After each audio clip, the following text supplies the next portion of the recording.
FHS Season Tickets.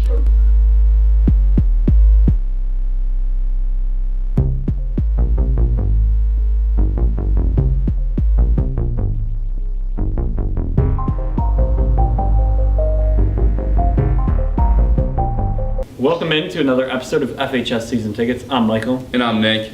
And today we have a guest on the show along with Nick. You're here finally for an interview. We've got our buddy Nick Sciria from B-Ball Breakdown, also on Twitter. Welcome on the show.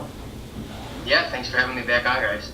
Yeah, it's good. It's fun starting to talk about the basketball season. I mean, it's kind of crazy that it's already starting up. So being a Cavs fan too, it feels like a short layoff, but that's fun because that's your favorite sport, right? Too to talk about on the show. I think it's College fun, football. even football and basketball for me. Yeah, so it's fun having an NBA interviewer, and we'll see what happens. So, Mike, you want to start it off? Yeah, we'll go. First things first, Nick. I know you are very passionate about Dwayne Wade and his fit with the Cleveland Cavaliers. Passionate is not the right word. I just think it's getting misrepresented. No. This Nick. Okay, Yes. okay. That's gonna be a little confusing. We've talked about this. Yes, so give me your argument, like, kind of against Dwayne Wade on the Cavs and, like, him in the starting lineup and how you don't think it's going to work, especially with spacing and stuff like that. Mm-hmm. Yeah, so, I mean, he's fine on the team. Like, I think if you have the chance, sure, you do it. But I think starting, I don't think you're maximizing the skills of the players on the Cavs. Like, J.R. Smith, like, he should be playing next to LeBron as much as possible. And LeBron should be playing with J.R. Smith as much as possible. And then you have like Derrick Rose starting. So putting Wade next to him, that's a lot of guys who play with the ball in their hands and aren't really floor spacers. But in my opinion, Dwayne Wade coming off the bench is a much better option because then you could kind of fit him into like a pseudo backup point guard role where he has the ball in his hands. He's playing with bench units when LeBron is not on the court. And I think that's the role that's best for him now and in the future because of the limited playmaking that the Cavs are going to have coming off the bench. Yeah, I think what you said about J.R. Smith next to LeBron is very true, and a lot of those bench players next to LeBron are a mismatch of the people in the starting lineups work. But I think the starting role is really like a benign term, especially for this Cavs team, who really are too deep in almost every position. So I think you're going to see Ty Lue. I mean, hopefully if Ty Lue does his job right, you're going to see a lot of rotation switching, a lot more than last year because, I mean, for the first time in probably a while, I think our backups last year, it was a preseason game, of course, but they just looked better. They were +7, I think, and the starting unit was like negative something. So first time in a while, LeBron went like negative when he was off or when he was on the court. But I think you'll see a lot of rotation switching, and I think the starting role isn't as much it is. And even when they first get out there, I think their attacking the rim style will open it up a lot for the guys that come off the bench like JR and Korver, who are one of the best three-point shooters in the league. Yeah, we've talked about the Dwayne Wade situation on the Cavs a lot, but I want to say, Nick, you said that the spacing rating is now at like 31% for the Cavs starting lineup, where last year it was at, what, 73? 66, right? So it's at 77% last year and 33% this year. And that's based on Nick's fantastic formula where he bases spacing rating through any lineup. You can create custom lineups based on any team and see how good they are. You can go on smartbasketballguy.com. Yep. Yeah, and you can look at that. It's really cool, play around with some different lineups and see how well they would space the floor.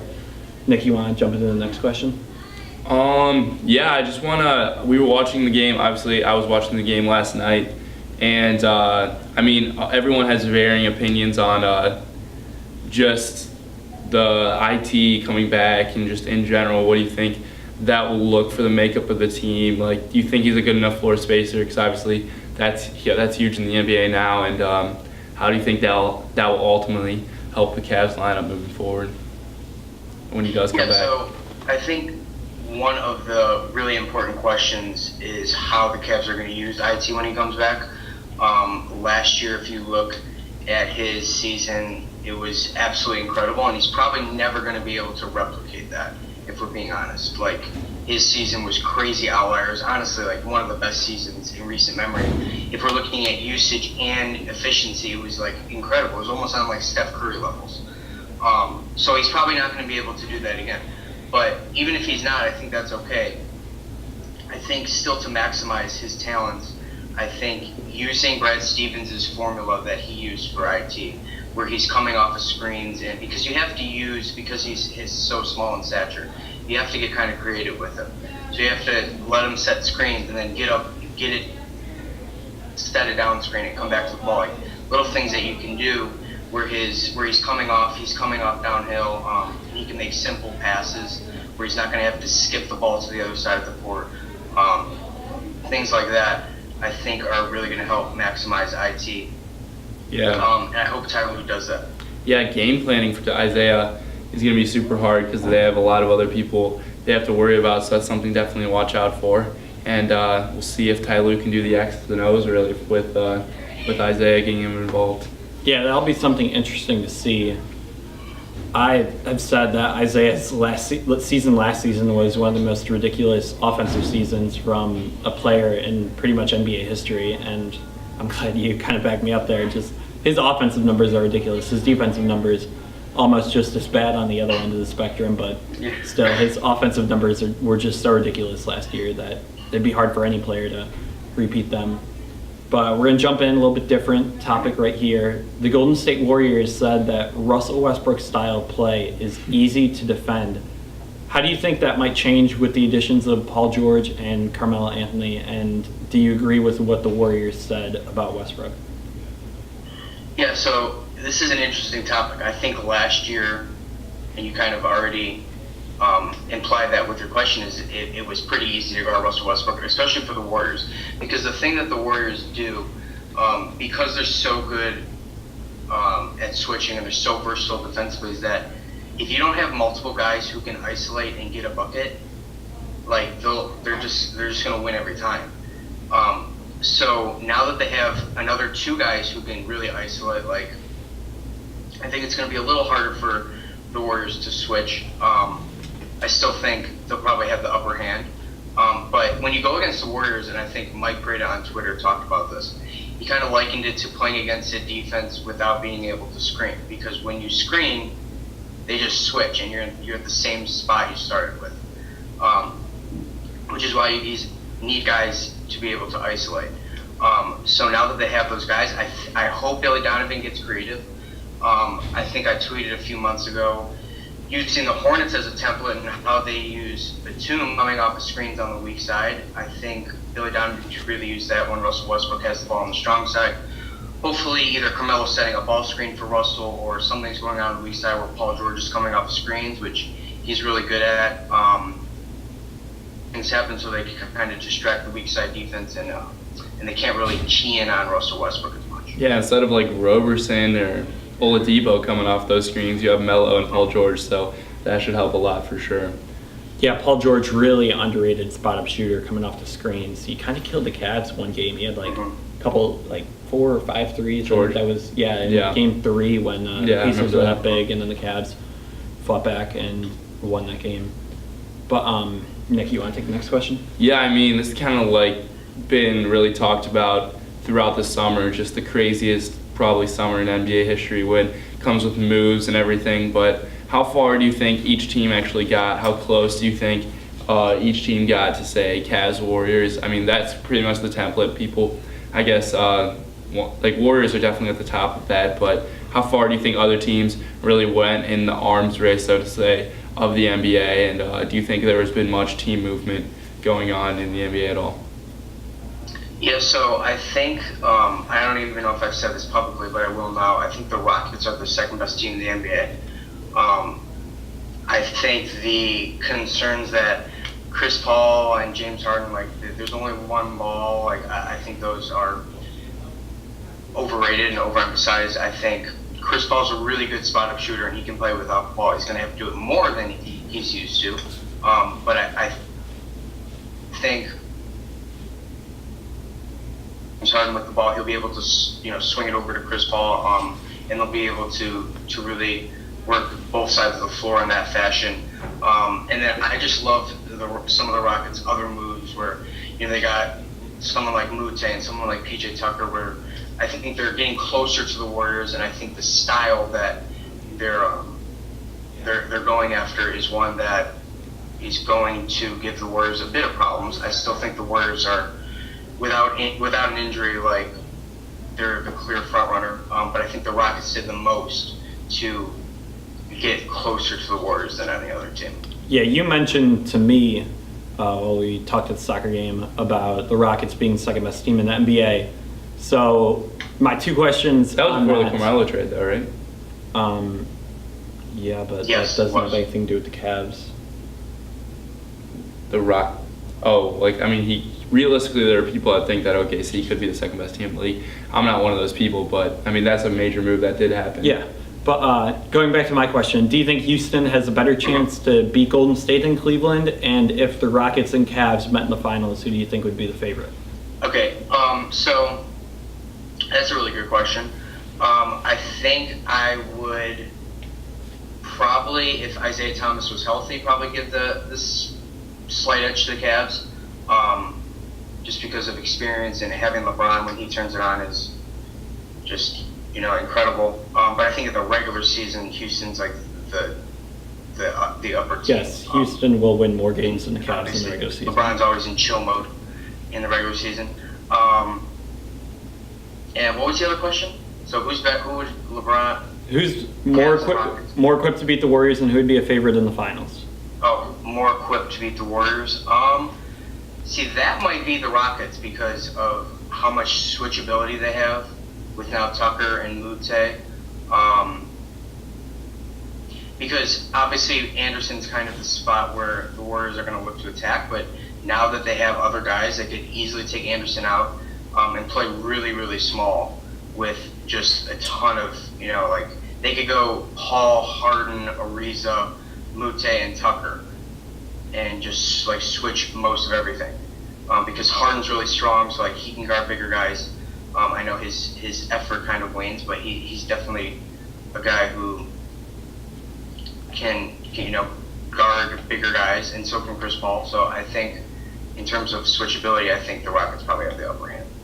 Yeah, I agree. The Rockets do look like a solid team, and like you said, I think the Chris Paul thing is completely overblown with James Harden, like the ball to ball dominance. Like the same people I feel like are really high on OKC, which is weird because those three, I feel like will have more problems. Every team but the Warriors kind of has a problem because like the Cavs are going to have LeBron, Wade, and Rose, and the Thunder are going to have Westbrook, George, and Carmelo, and then the Rockets are going to have Harden and Chris Paul trying to share the basketball. I like how D'Antoni quoted it saying that you're going to have 48 minutes of Hall of Fame level point guard play, which I know, Nick, you and me are big proponents of stretching out lineups and not completely going to the bench, something that some coaches in the league still don't quite do as much as we both would like. But yeah, I really like the fact that D'Antoni has said that there should be no time in the game that both Harden and Paul are on the bench, obviously, unless it's like a blowout or something. So I really like that from the Rockets' regular season perspective. Like I could easily see a way that they win 58 to 60 games this season. Yeah. With the matchup between all of those guys, like you said, the way that Rockets were able to construct their team with all the switchability, and that helps towards the Warriors. I feel like that's probably like known throughout the league. So what do you think the Cavs GMs are thinking, or what do you think you would do if placed into a position to, obviously they have assets now with the Kyrie trade. Would you keep the pick, or what? Trade Shetty. Or what kind of players, I guess, would you target, or if you name anyone in particular with the Brooklyn pick? So it's hard sitting here and not knowing like any of the players who are on the table. Exactly. Because I'm sure there are guys being floated around right now that we have no idea. Like we've never heard. Like wow, like that guy, they would actually trade that guy, or they think he's not as good as maybe he is. But I think instead of like getting into specifics of a player, like just knowing the archetype of who they are, like to beat the Warriors, like I said, like you need switchability. You need guys who can create their own shot because of how much you have to isolate against their switching defense. You need guys who understand, like Kyle Korver. He really understands spacing. He really understands when to set like random weak side screens that can open up the strong side of the defense. Like you see, like Kyle Korver just set random flare screens where, oh, the weak side defender now has to think about Kyle Korver back screening it. So now I have to look at my right when the ball's on my left, and now LeBron can have a driving lane. Mm-hmm. So guys who just understand those spacing concepts, another really important key to beating the Warriors. Mm-hmm. Yeah, you did a thread on Hernan Gomez from Nuggets, right? About how he is really good at spacing the floor as well, and how he just kind of fits into different passing lanes and is able to stretch the floor. Continuing on that topic, is there any team that you are way higher or way lower than that isn't like a presumptive top 4 seed in either conference? Yeah, so for me, and I've already gotten a lot of flack for this, is that I'm much lower on the Timberwolves than a lot of people. And I know Zach Lowe is too, because he talked about it on his podcast yesterday. So it's always good to be on the same side as Zach Lowe. But I think for them, and this, I mean, it seems like all I talk about, but their spacing concerns are very real. And not only is it like they don't have a ton of three-point shooting, but they just have a lot of guys who kind of need the ball. Like, I want Karl Anthony Towns to have the ball. I want Jimmy Butler to have the ball.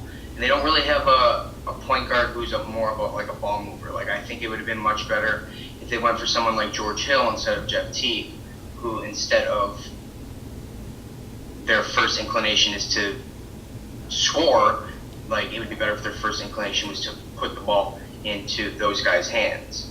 Now, Teague's come a long way as a shooter, and I think he'll be all right as a spot-up shooter, but I think they could have done a little better. Wiggins is still not good. And I think a lot of people last year were really high on Minnesota. Like, I know Zach Lowe bet Tim Bontemps that they would win 50 games. They didn't even come close because young teams... Zach Lowe bet against that, or...? Zach Lowe bet they would have under 50 wins. That's the easiest bet I've ever heard in my life. 50 wins for the Timberwolves last year. Yeah, man, it was a crazy bet. I wish Vegas was that dumb with the gambling. I would never lose. Yeah, but so like, and it's hard because sometimes you want to hype up these young guys. Oh yeah. Usually they're just not good, and that's just how it is. I mean, you can be like even like Ben Simmons. Like, we don't even know if he's going to be good this year, and that's true for a lot of young guys. So it's like he's going to be really good, but his defense is still really bad. So I think all of those concerns, they have a ton of big men. They really didn't address any really wing depth at this point. So I think they have a lot of concerns that are gonna show up this season. Any surprise teams you got that are going to do better than expected, or do we know a lot of the teams out there that are going to be good? I think Utah's probably going to be better than expected. I knew it was going to be either Utah or Charlotte. So I said this last year on your guys' show, but with first of all, I think they did a really good job of salvaging their offseason after Hayward left. I think they got some really low-key, nice moves. Like, Jonas Jerebko's a guy who can switch. He can stretch the floor next to Gobert. I think that's a good fit. I think they'll be playing Favors more as like the backup center this year instead of trying to force him into lineups with Gobert. I think they'll be playing, as we saw last night in the preseason game against the Lakers. They did a lot of Joe Johnson at the 4, which we saw kind of in the postseason last year. And that really unlocked, not only does it unlock Joe Johnson because he can take power forwards in isolation, but it also unlocks Gobert rolling to the rim, having more space. And I think that those moves, they also signed Tavo Cephalosha, who's a good low-key defender, who will come off the bench. Donovan Mitchell was a great pick. Yeah. And then just Quinn Snyder, a really good tactician. I think he'll put his team in positions where they don't have a ton of playmaking, they don't have a ton of shot creation, but I think the offense that Quinn Snyder runs, a bit of those things for them. And then their defense is going to be the top 3 because they have the best defensive center in the league. if we're saying that Draymond Green is a power forward. Yeah, I agree with a lot of what you said. I'm really high on the Rubio acquisition as well. We've said that before. Hayward left. I also think that Rodney Hood could have a big year. I know David Four. You don't even have him in the playoffs. Yeah, I do. Oh, you do? Who do you have the Pelicans over then? I don't have the Pelicans in the playoffs anymore. You switched up. I switched up. We had a massive argument on if the Pelicans would be in the playoffs, and this fan would always say it. But so you took them, put Utah in the playoffs then. No, I always had Utah in the playoffs, but I underrated Portland a little bit. So Oh yeah, you yeah, I did. put Portland back into the playoffs, and Do you have Denver in the playoffs? yes, Okay, Oh no. yes, I have Denver in the playoffs. Yeah, I have Denver at 6. just making sure. I hate what Denver did though. They have 5 power forwards that can play NBA minutes, and they're like true power forwards. And the power forward position, as Nick, I'm sure you paid attention to a lot, has been really going away. They have Paul Millsap, Trey Lyles, Kenneth Faried, and Tyler Lydon, and Hernan Gomez. So there you go. That's like 5 actual power forwards all on one roster, which I don't like at all. Yeah, between them and Portland, they kind of had weird, like, acquisitions this summer. Portland- Like, Portland went into the draft needing wing players and needing, like, a backup point guard because Napier's their backup point guard, and they got none of that. They got Swanigan, and they got Collins, and they traded Allen Crabbe. So they lost wing depth. Mhm. So, like, I don't know, that didn't make sense. They like, banking on Melo. Collins and Swanigan could be good players, but, like, why do you need 6 centers? Yeah. I don't know. It doesn't make sense. Yeah, I hated that Crab trade for Portland. That was why I initially had them out of the playoffs. But taking a second look, I was like, yeah, their wings His contract was being just awful, trash. though. I know, but still, he's a valuable NBA player right now. So just giving it up for who'd they even get back from the Nets? It was they was a pick, stretched right? him, so it didn't even matter. It was Nicholson. all right. Yeah, It was basically just a tax cutting move because Yeah. they were so much into the tax from moves in previous summers, like Evan Turner. They had to dump some Being salary. cap straddled by Evan Turner is never. And Allen Crabbe. and Allen Crabbe is not a good look for the organization out there. no. But speaking back to Denver, I am one of the biggest Jamal Murray fans. He throughout is. NBA. Oh my gosh. Yes, I have Jamal Murray and Gary Harris. No, Jamal That's Murray, it. I guess I could see, but Gary Harris, like, he's a beast. But I think you wanted to do him and Gary Harris for Kyrie, right? I said that was an idea that the Cavs should look into, and I didn't expect us to get. You should look into everything. every trade, I feel like. I didn't expect us to get what we were going to get from Boston, so obviously that Boston deal was way better. I was kind of looking at the Jimmy Butler and Paul George trades as like basis for what you're going to get for Kyrie, and I'm like, Gary Harris and Jamal Murray are much better than what Yeah. the Pacers got for Paul George, and then what the Bulls got for Jimmy Butler. I hated that Bulls trade so much. Can you try to convince me on Jamal Murray? Because I'm not sold on Jamal Murray at all. So I think he is a fantastic shooter, like has top 10 3-pointer in the league potential. I don't think he's as bad as a defender as some people like to say it.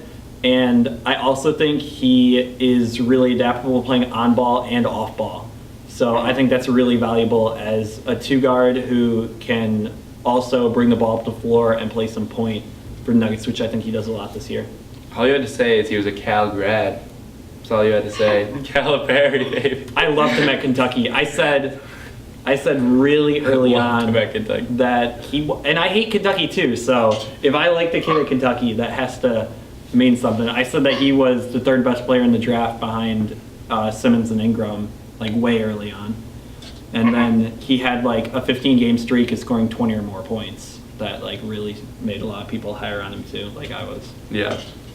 But, Nick, you want to take the next question, or you want me to go? Just thinking about it, I think we covered a lot of the team movement and a lot of the rankings pretty well without doing a full I know. ranking. But what do you think about the All-Star game? I guess that's the most recent topic. How do you think that's going to affect? Like, how do you think players are going to be drafting? I was thinking about it a couple different ways. They could either be really, like, they would have to feel like they have to draft their teammates or, like, to make them feel better, or if you have, like, a really good team, like chemistry, you go for other players, recruiting. Like, it's like a lot of different ways that you could do it. How do you think that's going to all work out, and do you like the new format? Yeah, I think it's interesting. Obviously, the East is so bad that this kind of makes it a little more competitive. I'm really interested in. I hope they like televise this. Yeah. I don't know if that's been. Oh, I think that. I mean, players said that they don't want it to be televised, but I mean that would make a lot of money. I feel like it's another Durant. Can you imagine like LeBron and Durant like picking players, and then like LeBron takes someone Durant does, and like Durant like any way to get any way for one of these networks, Twitter accounts. Any way for one of these networks to recover the money that they're going to lose in the Eastern Conference playoffs this year, they're going to want that for sure. Yeah, so it's definitely another night to make revenue, which is good. I want to see like guys draft, and I want to see like the reactions of the other players. Like, I want to see it all. Exactly. And it's probably going to be a lot of politics. Like, guys are going to pick their draft guys. their boys. It's probably going to be less like competitive in that way, and more just keep everyone happy, because a lot of these guys like understand that this is like a business. Like, if LeBron gets to pick, like, he's going to pick his guys, I think. Yeah, it'll be interesting to see who the last player drafted will be in the All-Stars. If I was Mr. Relevant. Yeah. I'm trying to think. Who do you think that could be? I feel like it's Kevin Love. Do you think it might be? No, I think LeBron wouldn't let him fall all the way to the last pick. I don't know. I think LeBron's team will be made up of the banana boat. I think Love's gonna know going. I don't know. I think they could have that talk. I think it's a guy like Lillard, DeRozan, or Paul Millsap. One of those three. Paul Millsap, I could definitely see. I could see it being Millsap for sure. Can you imagine NBA Twitter? No one understands his worth. Can you imagine NBA Twitter if Jokic was the last player drafted? No, it would explode. But I think people want to play with Jokic. He's just such a darn good passer. Yeah. They'd throw a temper tantrum if Jokic was the NBA Twitter. There is no player that riles up NBA Twitter more than Nikola Jokic. Yeah, literally, he doesn't get a lot of press. I started that, I think, like 2 years ago with a Jokic thread. Oh, yeah? Yeah. Was it a pass? So, what? Was it a highlight of a pass? It was like a whole thread on him. Oh, nice. Like before, like, people even knew who. I mean, some really smart people knew who he was, but right before that, after his first season, household name. Before the U.S. played him in the Olympics. He was just coming onto the scene, really. Nice. All right, so I got one more question. Talking about the Joel Embiid contract extension, a lot of people have raised some concerns about that. What are your thoughts about that? And also, how do you think the Sixers are positioned this year in the future? I really like their moves, getting one-year deals of Redick and Amir Johnson. So the question with the Embiid contract is really, did they have to do this right now? And I think there is some evidence that says, yes, they did. Like, if he goes into restricted free agency, well, that's going to increase the competition for the Sixers. Another reason is, like, you don't want to piss off your guy. Like, he's going to be, if he stays healthy, he's a franchise player. He's really good. He might be the best player in the league at some point. Like, that's how high his ceiling is. I've been saying that for a while. And then We've both been. Nick, I was first on that train. You were not first on that train. Yes, I was first on the train. We'll go back. We'll run the tape. And then the third thing is, like, the complexity of this deal. Like, Zach Lowe said, this is the most complex deal ever. And I think really. And then I read Woj's article last night came out, and like there are a lot of There's so baselines many that Embiid has incentives. hit in terms of games played and minutes played. That if Embiid goes through the season and plays really well and doesn't get injured, you probably don't get those protections next year because he has more bargaining power. So those would be the reasons for that. So I think it's fine because the Sixers have some protection against the injuries. As a whole, I think the Sixers are moving in the right direction. I think Redick on the one-year deal, like, it doesn't limit them in the future. and he's a guy he's like the type of player that they're going to want in the future. Someone who can play like a low usage role coming off of screens, and as we talked about a lot today, like being able to distract weak side defense is really important. As a primary action is going on, you have a pick and roll with Fulton and Meade. What's going on the weak side can really, make that team either go from like good to great. And I think someone like Reddick, who although maybe older than what they're going to be looking for in the future, is the type of player they should be looking for. Yeah, wow, most complex deal ever. Colangelo was typing that up all night. Yeah, it's like 35 pages. Imagine Embiid reading that, like, all right, 22, agent. His agent, would be doing that. I'm surprised he didn't post that on Twitter. Like, look how big this is. Embiid's a funny guy. Embiid is so funny. Nick, you got any last questions? No, I think we covered a lot of the good preseason NBA, what to watch out for. Nick, you have anything for us? So, I don't know, you guys want to, like, say a team that you're higher or lower on than the consensus? Yeah, I think that's a good idea. All right. You want me to go first? Yeah. I'm high on Charlotte. I think they make the playoffs. I really like Cody Zeller, and I really, really like Bunkin Bacon. Can they get by without Batum for a while? I think Bunkin Bacon play, like, kind of in his role. Like, Bacon was my guy in the draft, the second-round guy who I was highest on out of anyone else. So I love that pick for them. I think it's kind of hard with to do, like, especially hires in this era of the NBA, just because all the stars are on, like, the top teams. So it really comes down to, like, who has the best system, or I guess who has that one star, like emerging stars. So I would say that I would have Milwaukee. I mean, even though they're pretty high up, I think Milwaukee could be at least more competitive than they have been in the past. With, like, obviously, like, a guy with Giannis, some people think MVP contention this year, and then you also have other guys that could rise up into superstardom. And I think the system that they have for the lengthiness and just the defensive ability they have for that, I think would be a team that I'm high on this year. I'm also low on Dallas. I think there's a chance that I really like Dennis Smith. Now, or? Well, no, we were just going to do one team that you were either higher or lower by. Oh, gotcha, okay. I was just throwing in the team I was lower on. Yeah, I really like the Dennis Smith pick, but rookie year, handing, like, the keys to the franchise of him, I feel like that has 28 to 32 win potential. Like, and that's bad. Yeah. Even though I really like Carlisle, and I'm a big Harrison Barnes guy. And Nick, you like Barnes too. Yeah, I mean, the Brooklyn pick would be I feel like that would be maybe a target, but I'm low on the Warriors. That's a 30-win team right there. Nick, you just said that because of my Curry take. No, I'm just joking around. I don't really see a team that's being too hyped up this year. I mean, obviously, you have those pitfalls. Like, Timberwolves I don't want to take.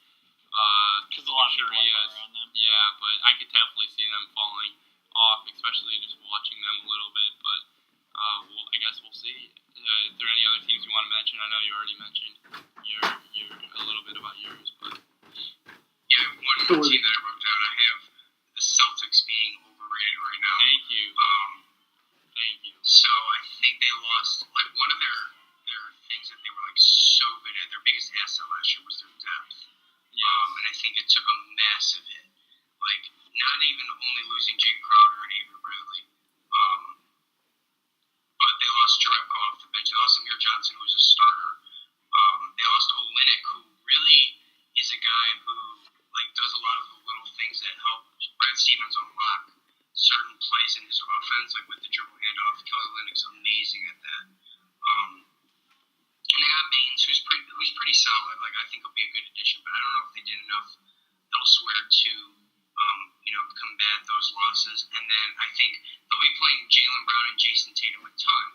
And as I've said, like, young players aren't good. That's just, like, how it is. And so I think playing those guys a lot is going to hurt them, at least right now. So their long term is fine, but right now, as we're valuing them, I think I'm a little lower on it than consensus. Yeah, two things. I mean, depth and identity, I feel like, too, was like the biggest things for Boston. I think they lost both.